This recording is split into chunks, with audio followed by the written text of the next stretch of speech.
Hello, everyone, and welcome to another Applying Ethology webinar. I am Laura Whalen, and together with Jen Shao, Christian Nauroth, and Sebastian Gomon, we organize these webinars in the Animal Welfare Slack workspace. As we begin today, I want to remind you all to please turn off your camera and microphone. Should you have questions for our speaker, please type them into the chat box and we will address them at the end of the presentation. It is my pleasure to introduce Océane Schmitt, a postdoc at the University of Gießen in Germany and the University of Veterinary Medicine in Vienna, Austria. She is experienced in job and grant applications, and today we are looking forward to hearing her wisdom for this relevant topic. Thank you and welcome, Océane. Thank you, Laura. So hello, everyone.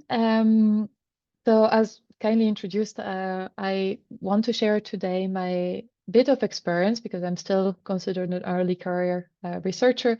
But I come from an education, a more, let's say, less academic background. I studied agronomy studies, and that was in France. And we had courses on how to write CVs and letter of motivation. And I found out throughout the years that this education that I received, plus all the experience in writing so many applications, which were or were not successful, gave me quite a good experience that happened to be valuable to others that didn't had such course or such experience. And I helped quite a lot of friends and family to write their applications. And I thought I could share those tips with you because that was successful for the people I helped. So I hope it will be helpful to you too. So first, okay. So first of all, there is this very expected question for the talk is, what does it mean to catch the attention of recruiters? And I think everyone should ask themselves that question when they apply for a job, because it's also framing the way you want to attract the attention of recruiters, and the way you would like your own attention to be attracted if you or caught if you are a recruiter, and that helps you to shape your application accordingly. So for me, and I think, let's say in general, catching the attention of recruiters is show that you're the best person for the job, because your ultimate goal is to get the job, and also make them curious about you, make them want to know you more, because let's say the first goal of an application is to get to the interview and then to get the job. So you have to trigger some attention and some curiosity about you.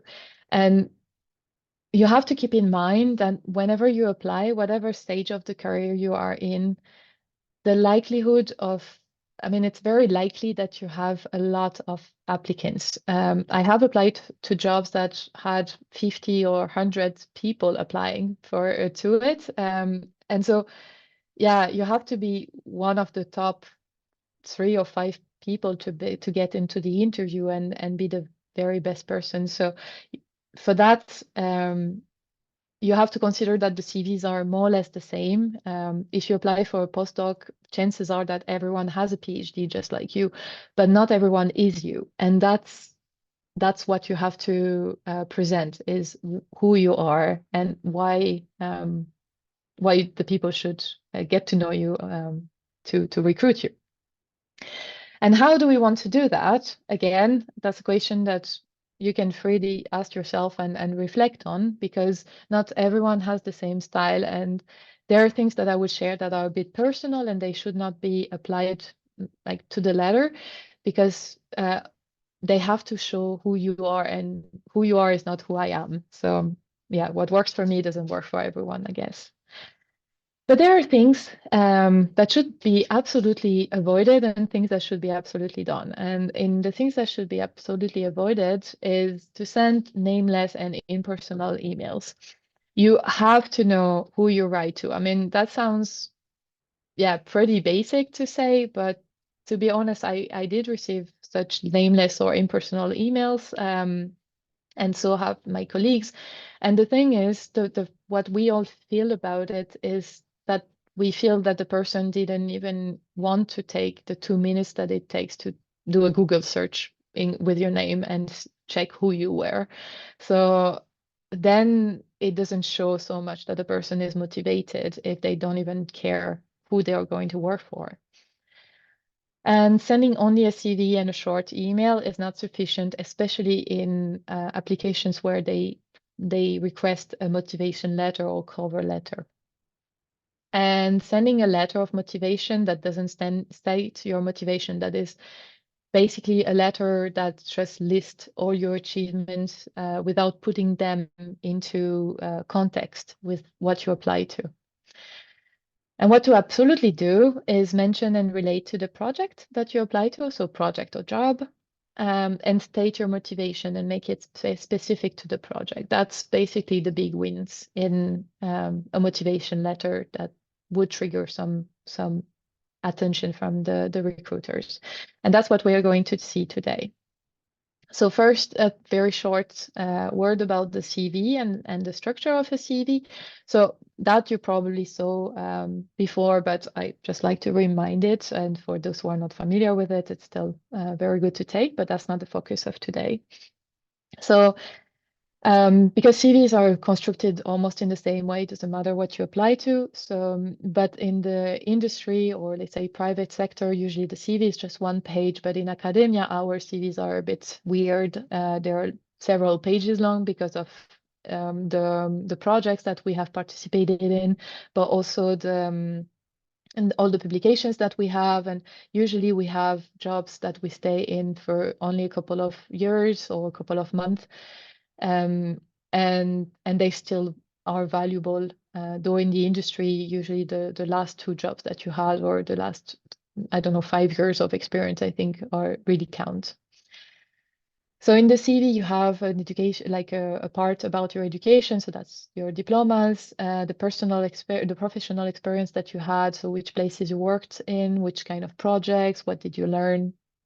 Your publications, if you have them, depending on your career stage, teaching and supervision, again, only if you have those experiences, and award and funding acquisition.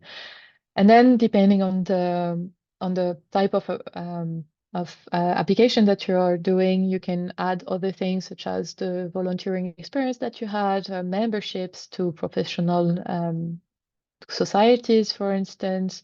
I also add the courses that I participated in, even though they online courses, for instance, where they don't give a diploma at the end, but still the knowledge might be valuable for the job I apply to. So in your CV, what can stand out compared to other CVs is how well you structure it and how relevant for the job it is. So my advice is to exclude elements that are not relevant for the job, even remotely. So for instance, if you volunteered somewhere, it might be very relevant if you apply for a charity job because they want to know if you have contacts, if you had experience with this world of non-profit organizations. But it is irrelevant for an academia, purely research or purely teaching job. It might be nice for sure if you want to, if it's a very important part of yourself, I would advise you to keep it. But if it's just something you've done, I don't know, when you were 20 and just, in between 2 years or a gap year, and it's not something that for you, that's participated in who you are today, I would not include it if it's not relevant to the job. And what I advise people to have is to keep a complete version. So it's like a CV that is, I mean, for myself, I think it's like 7 or 8 pages long now, with absolutely everything that I've ever did, studied, obtained, basically since high school. And then to tailor it to the job that you apply to. So in my maxi version, I have all the online courses I've ever done, all the mini projects I've done, all the volunteering, everything. my whole history is on it. And then I select parts depending on what I apply to. the structure of your motivation letter, now that is more like the core of what I wanted to talk about today. So it starts with contact details. Obviously, you give your name and an address to reach you. I think nowadays we only use emails, but it might be nice to say where you are and who you write to, obviously. Like always write it like you write an official letter.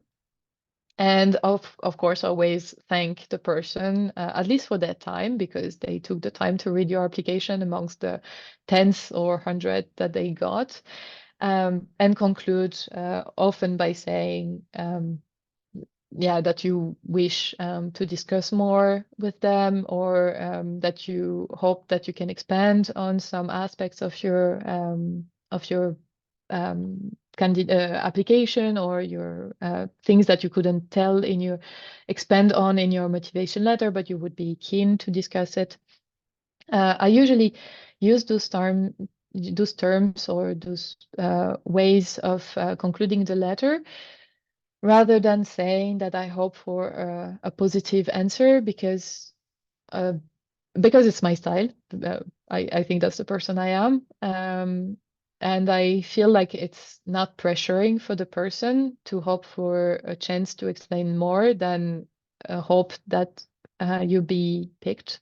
But that's really personal. So, and then there are three paragraphs, let's say, or three parts that I think are important.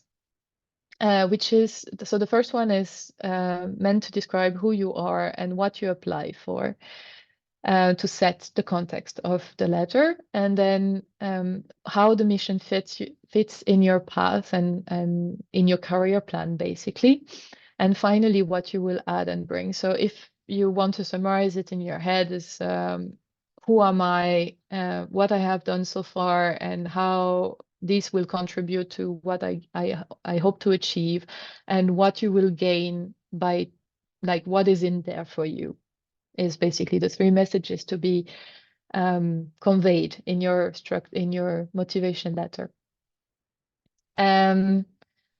So writing a motivation letter is something that should be prepared for. So don't do it like the day before you apply, because it certainly needs a bit more time than that. I mean, you can be a really good writer, but I'd say there's a bit of research to be done before. So first of all, I would advise, the first tip is to read carefully the advertisement. Oftentimes it's just to make sure that the job is really for you, but also to make sure that you know what they want. And because you need then to structure your motivation letter to make them understand that you are this person that they want. Review and update your documents, so that if you apply to jobs that are a bit similar in the past, obviously you can take more or less the same structure.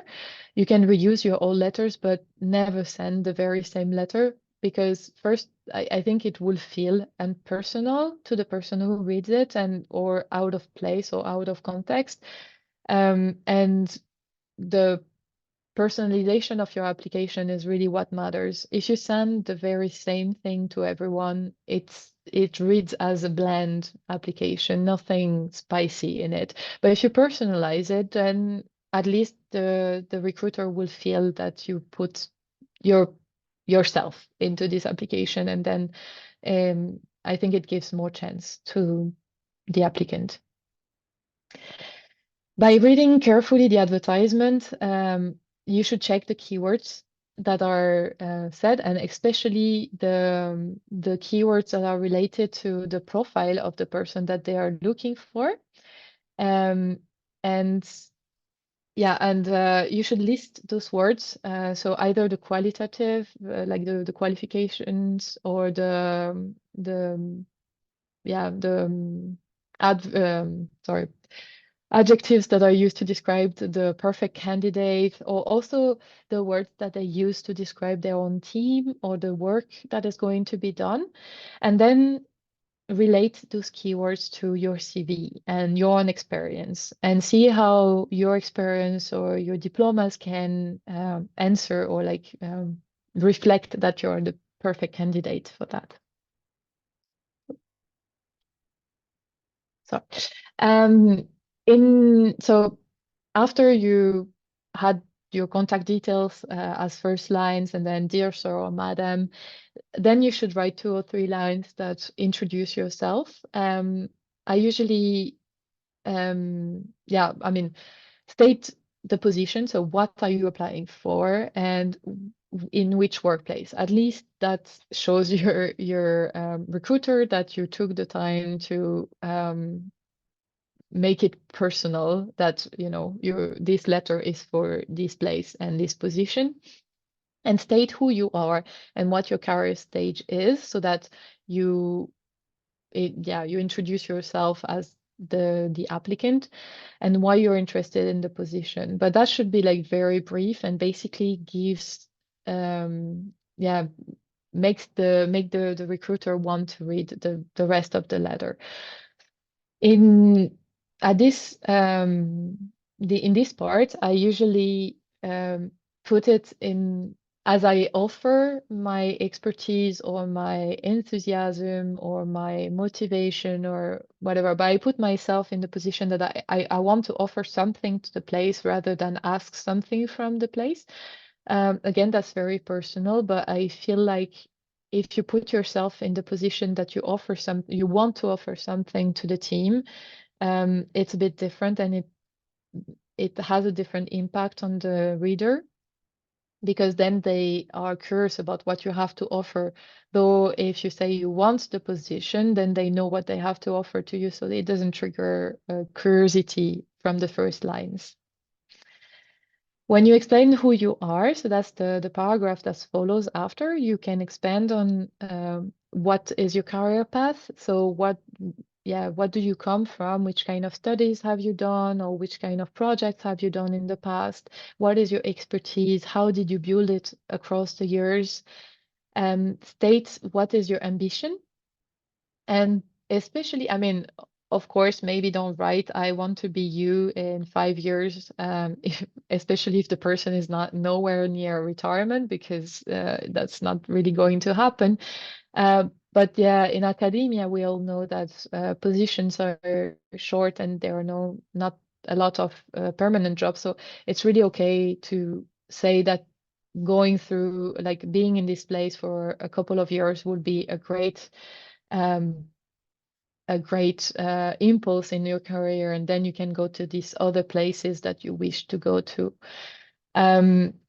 Especially if, for instance, you are applying to a country that is not yours, and they have an expertise that you don't have at home or in your hometown institution, and you say that you want to learn from them so that then you can bring it home and make your own institution more performant, and maybe like start collaborations afterwards. I would say that's convincing, or not convincing, but that's showing that you have ambition and you think about the future, and it's not just, oh, I will do this work now and I don't know what else is I want to do after that. It's okay not to have a 10 years plan. To be honest, I don't even have a 5 years plan, or I didn't until recently. So um, yeah, it's completely fine, but you have to still show to the recruiter that you're not just doing this, or you're not applying just because you need money and something to get busy with, but because it corresponds to what you want to build for yourself, and how the mission will help you progress towards your goals. To show how, so then you go to the next paragraph. So you don't really have to separate them. It's more like conveying those ideas. So depending on your writing style and how things, make it personal, really, like, but yeah, I structure it in these 3 ways because I think those are the 3 messages that you have to convey. So to show that the mission fits your path, you should share experiences and anecdotes that are not in your CV. I mean, the recruiters have read your CVs already. They know where you went, which schools, which diploma you have, where you worked, and what you published. So you don't have to repeat your CV, but rather it's interesting to share things that are not in your CV. So and especially make them relate to the mission and what is about, and if you can make it relate to the keywords of the job advertisement. For instance, I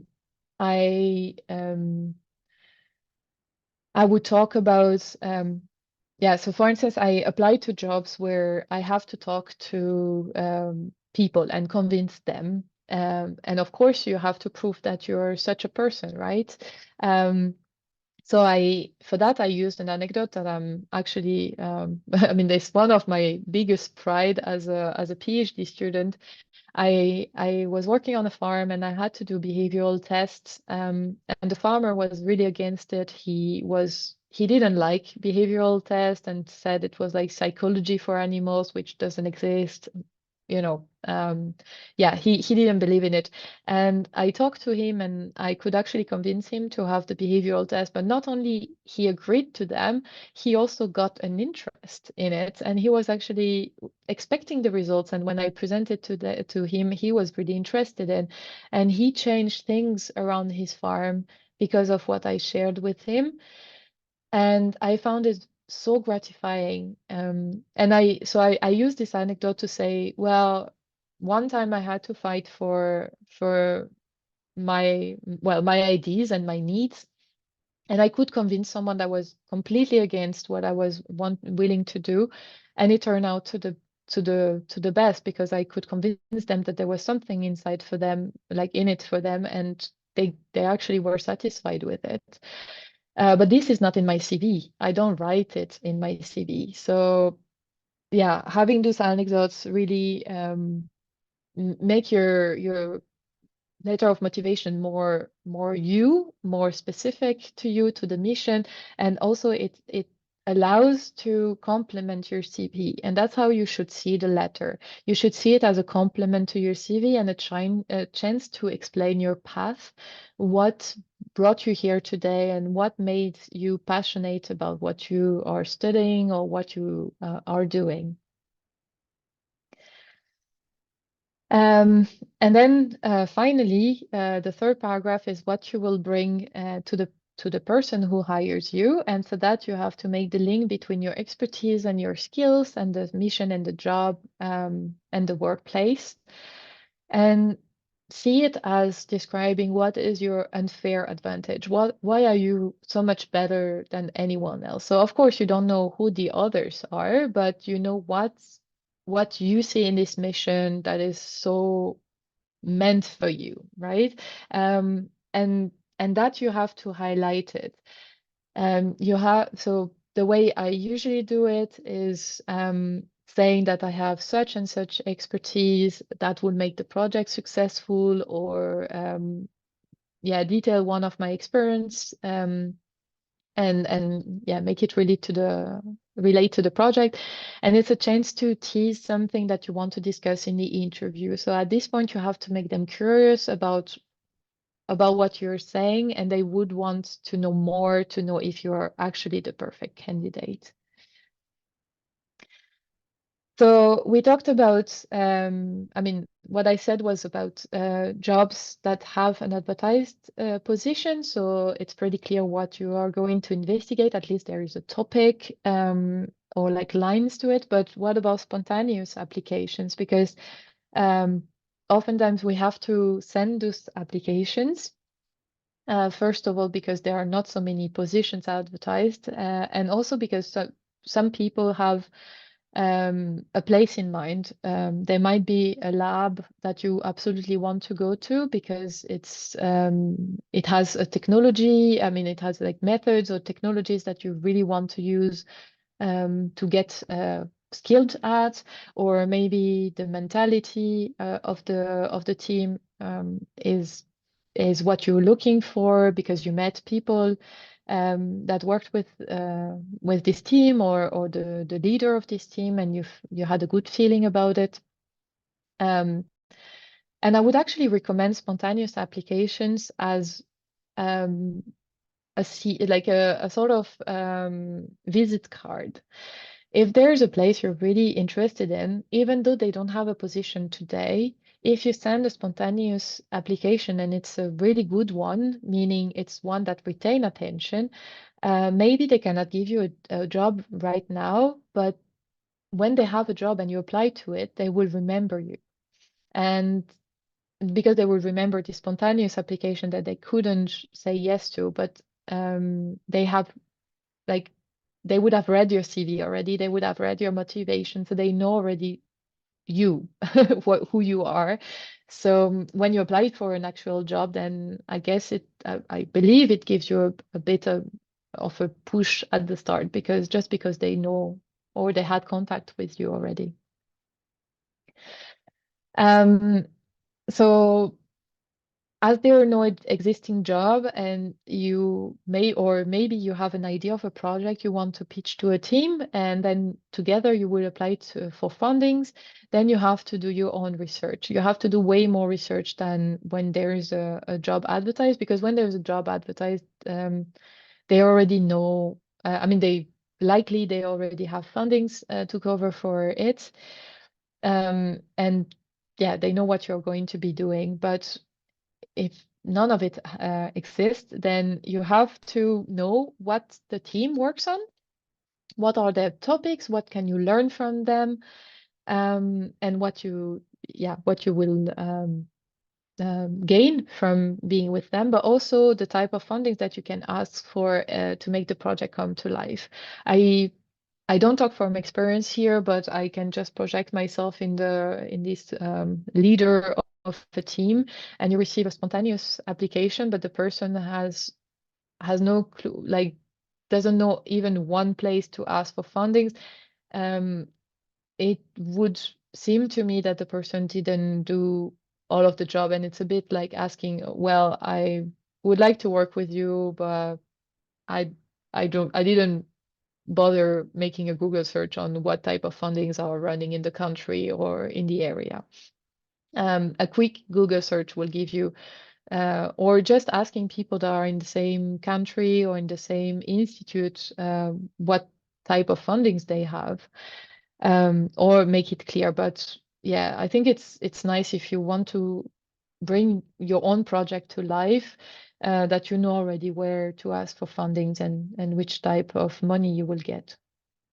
And then you have to make clear how it fits your path. So same way as in the job, the advertised job application, but also what value you will bring to the team, but more like not only to make this mission successful, but also what you will represent for the team. Do they miss someone that has your expertise or that has um, learned techniques, methods, that has the connections that you have? You have to make clear what is in there for them.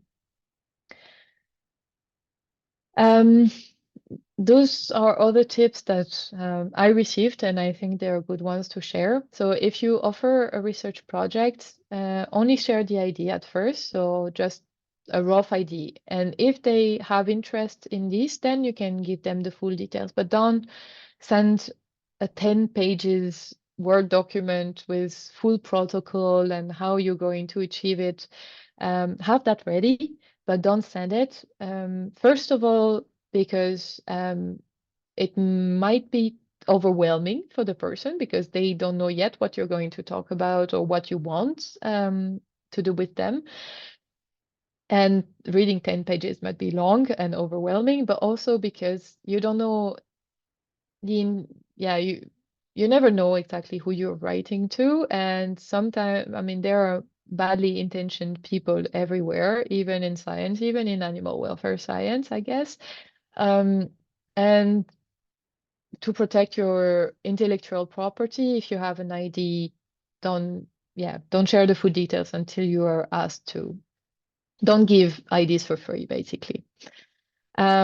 And after a meeting, like an oral meeting where you explain your IDs and when you agreed that you want to do something together, send an email to summarize the meeting so that there's a written proof of the IDs, of your IDs, and that they're your intellectual property. I'm not saying that to build a suit like a low case or anything. I don't. I guess it can happen that IDs are stolen. In a sense, we all more or less have the same IDs, so don't get upset if that happens. But if you want to protect yourself, or at least know that you have done the best to protect your IDs, then that's what you should do. My very last tip for today is to ask someone who knows your work and yourself to read the letter for you. I've realized that most people, including myself, but I had I had a training for it, but most people are bad at self-advertising and they don't know how, or they do not even see what they achieve. Because it's part of our everyday life, so we won't see we would see things as a normal thing or something that everyone has done anyways. But it can be actually something that is major and that can make the whole difference if you bring it to your application and put it in an appealing way, let's say, if you relate it to the mission that you're going to do. Yeah, I read letters of motivations from friends and families, and then I talked to the person and I was like I wouldn't hire you, and I know you, but I would not hire you based on this letter. It's so bland and it doesn't look like you've done anything with your life so far. Um, but knowing what they did, I told them, oh, but look, you have done this, you have managed that, you have led this team, even if it was only for a week, you know. Um, and then those people realized that those were achievements, though they saw it as just, well, something they did once.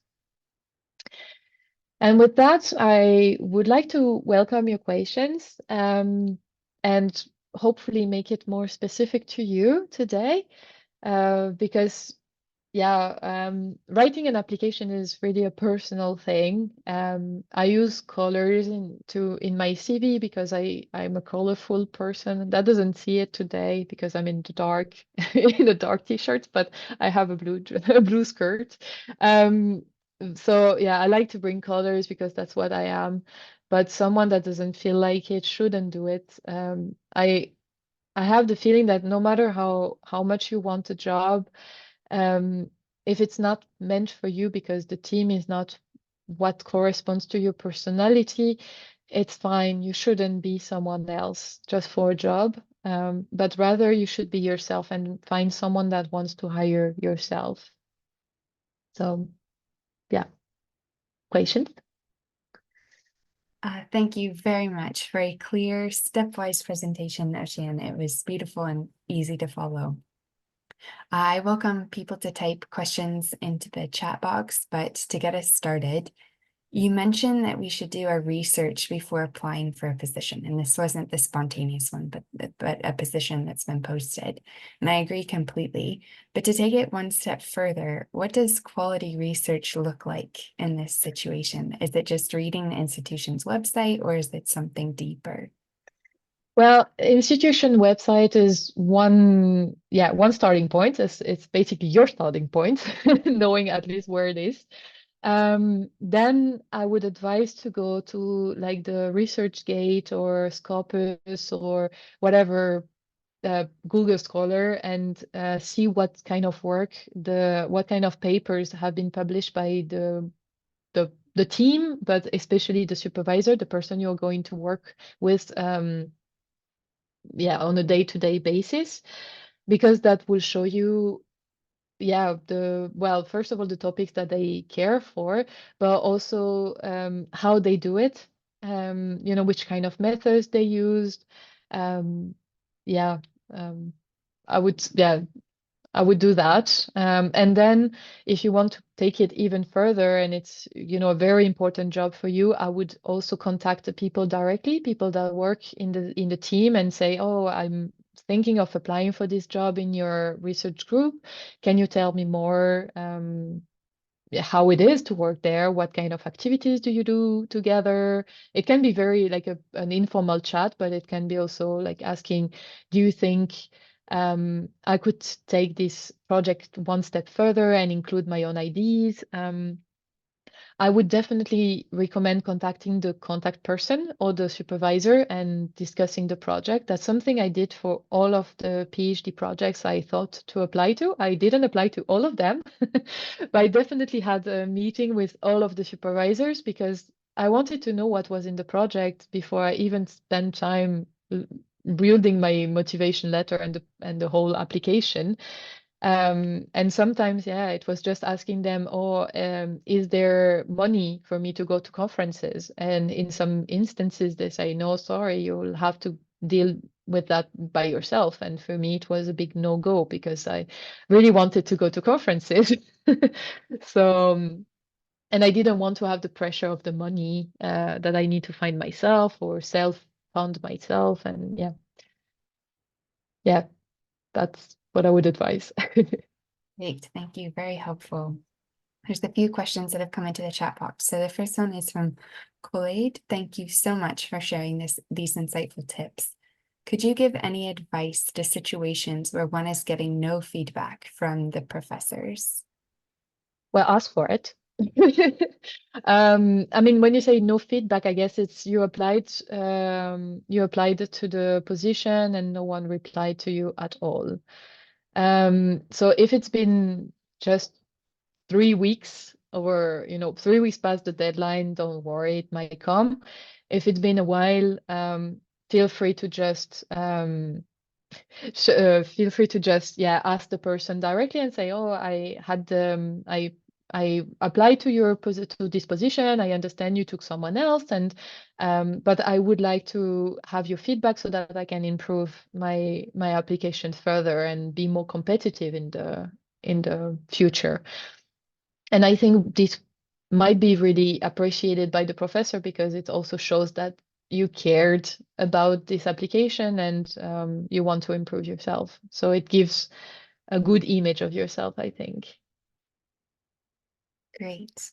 The next is from Jen Yun. Thanks for a very insightful advice. When describing past experiences in a cover letter, is it better to structure it chronologically, or do you always have other advice for this? And then there's another question. I'm always wondering what would be the optimal length for a cover letter. Um, so I would structure it the way it feels right to you. I think a motivation letter should not be boring. It should be fun to read, because again, like you are one of 10, between 10 and 100 applicants. So if someone is bored of reading your letter, it's not going to stand out, or it's the most boring. You have to go if you want to mark the spirit or the mind of people. So I would structure it in the way that it reads well and in which you're telling a story, your story.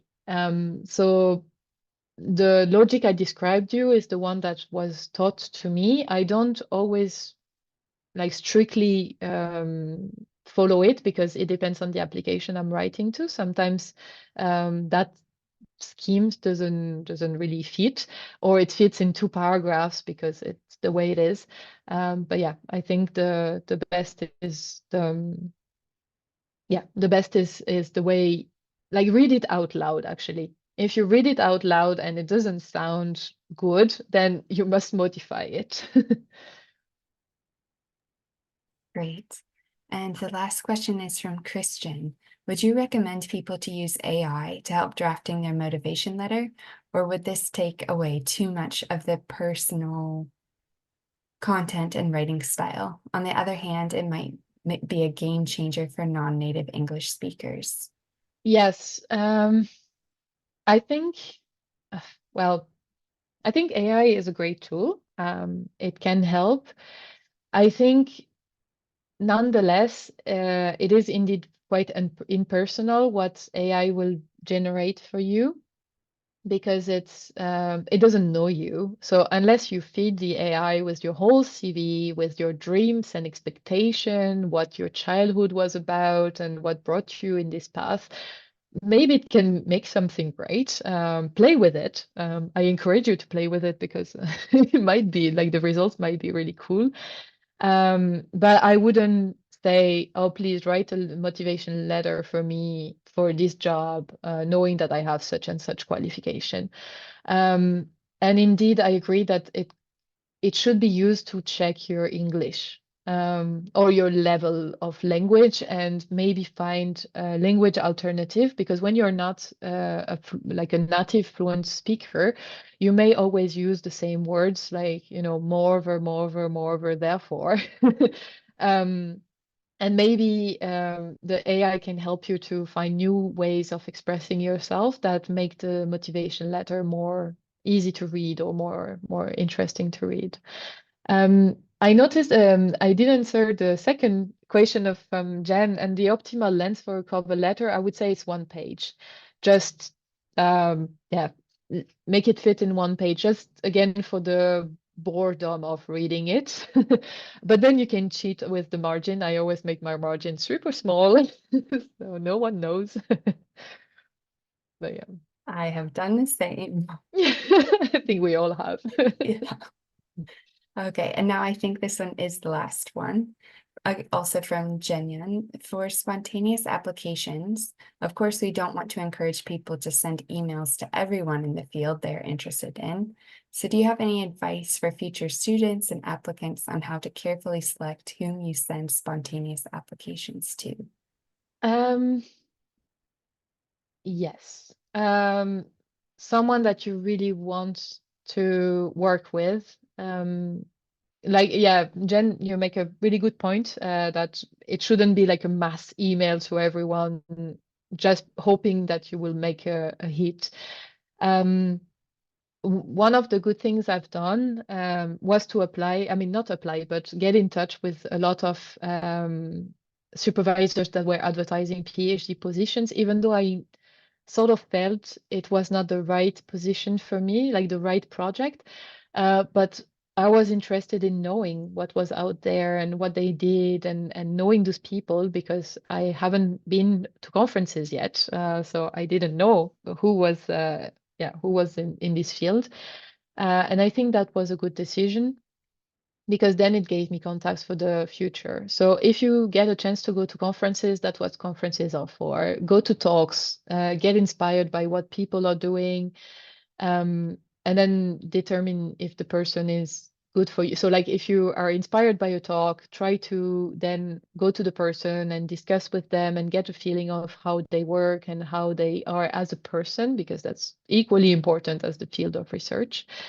Um, if you cannot go to conferences and cannot meet those people like this, then I would advise to do like a Scopus, Web of Science, Google search, and you type the keywords that you're really interested in. I don't know, like animal, I don't know, pig welfare, on farms, and then you see whose name come out often in the last years, in the last, yeah. Don't necessarily, and then check out those people. Where are they working in? Do they have permanent positions or not? Yeah, yeah. Do your research basically, and yeah, I would say apply really to things that you care for, and not blind, because there are very few positions anyways, and I think unless you're a great actor, at some point someone will see that you don't really care about it. So don't waste your time. Yes. And another from Jen, you mentioned the color in the CV. In your experience, do you think the format of a CV matters to retaining reviewers' attention? Um, I think so. In a sense, so yeah, that's something I failed to say. So one thing I keep doing, even though I know in some countries it's not, but yeah, culturally in France we put our picture in the CV. But I know in US and I think UK as well, it's not. I mean, it's without picture usually that you send a CV. But for me, I keep doing it because I feel, well, first of all, it's me. I mean, that's how I've been trained and I quite like it. And I think I quite like also to see the face of the person, because then it puts a face on the application. But also because if you met someone during a conference or a summer school or something, they may not remember your name, but they certainly remember your face. I mean, faces are way easier to remember than names. And I have a name that quite stands out. I mean, there are not so many Oceans in this world, or at least, well, there are going to be more and more. But of my age, there are not so many. And um, but still, yeah, my face seemed to be easier to remember. And I think it helps. If you had a great contact with someone, it helps that you show them that you're this person and don't let them guess. Because yeah, that's how we humans are. I mean, if we have a good feeling with someone, we are more prone to want to hire this person than the 99 others that we don't know at all. Even if, well, for similar CVs, obviously, it's always like that. But yeah. And when it comes to the format itself, so I don't think the order of sections matter, or at least for me, it doesn't, or I never felt it did for someone. So I think, yeah, go with something plain, and then play with the format so that it shows who you are. But I would advise not to make it too much, maybe. Like, don't think that because you put bright colors, it will retain attention. It might actually play out not so well for you. So, but what I think is if people don't like my green, well, now it's purple and yellow CV, then for me, it means that this person is not meant to be, like, we are not meant to work together, because if you don't like it, then we are never going to agree on how the presentation should be laid out. But if you do it thinking that you will attract attention, and then it plays like it backfires to you, then you will be resentful to yourself or myself for saying that. So I think when it comes to layout and design, it should be yourself. If you're a gray person, a gray and Times New Roman person, it's fine. It's completely fine. Great. Thank you so much, Oceane. And yes, we really appreciate you sharing your thoughts. And so my takeaways are be yourself and do your homework. But Yes, exactly. always lovely to see you. And thank you so much for sharing so much of your knowledge. You're welcome. Always a pleasure to come here.